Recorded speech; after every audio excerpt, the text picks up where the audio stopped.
You know, from our phones to our cars, the lithium-ion battery is basically the invisible engine that powers our entire modern world.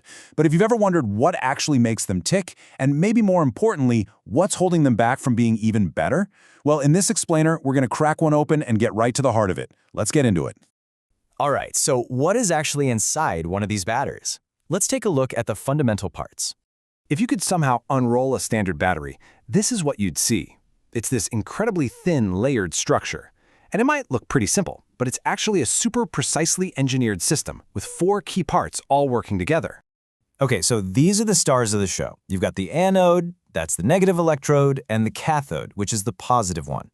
Now, to keep them from touching and causing a short, there's a really thin separator, and the whole thing is just soaked in this liquid called an electrolyte. So here's the magic. When you plug in your phone to charge it, lithium ions travel from the cathode right through that electrolyte, and they pack themselves into the anode. Then, when you unplug it and start using your phone, those ions race back to the cathode, and that movement is what releases the energy that powers your device. It's this really elegant dance.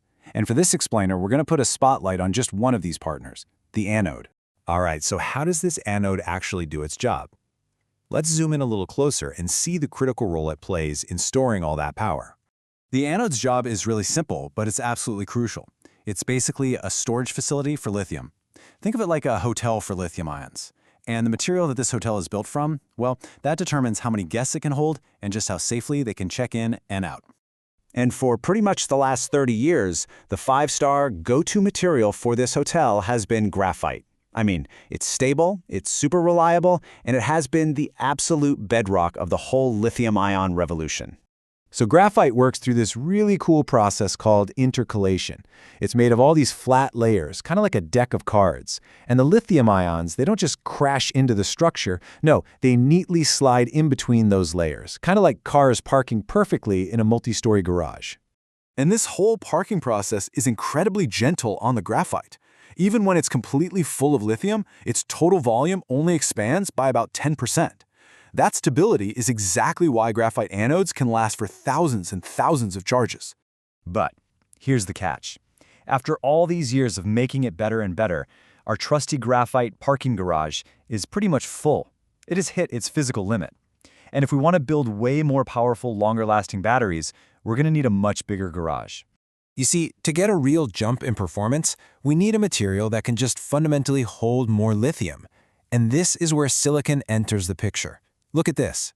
Its theoretical storage capacity is almost 10 times that of graphite. That's not just an improvement, that's a total game changer. Which of course leads to the really obvious question, right? If silicon is so much better, why isn't it in every single battery we own? Well, the answer is kind of violent.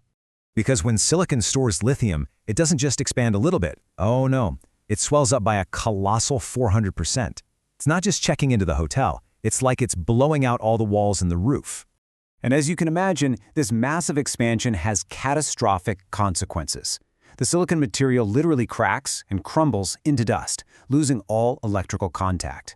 And with every single charge, a protective layer has to reform on all these new broken surfaces, which just eats up the battery's lithium. It leads to a very, very fast death for the battery. Now, to really understand just how bad this failure is, we need to quickly go over how scientists and engineers measure battery performance. It really boils down to 3 key things. First up, you have specific capacity. The easiest way to think about this is like the size of your battery's fuel tank. A higher number just means more energy storage, which translates to your phone or car running longer on a single charge. Simple. Next, there's something called Coulombic efficiency. Now, in a perfect world, for every drop of energy you put into a battery, you'd get 100% of it back out. But if that percentage is anything less than 100, it means some of your precious lithium is getting permanently lost in side reactions and your battery is degrading. And finally, we have cycle life. This one's pretty straightforward. It's just the total number of times you can charge and recharge your battery before its capacity drops so much that it's not really useful anymore. So, here's the main takeaway. We have this amazing material, silicon, with 10 times the potential of graphite. But we have to solve this one fundamental problem. It literally destroys itself every time we try to use it.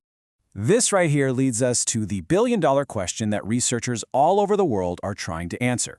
How in the world do you contain and control a material that swells and shrinks so violently?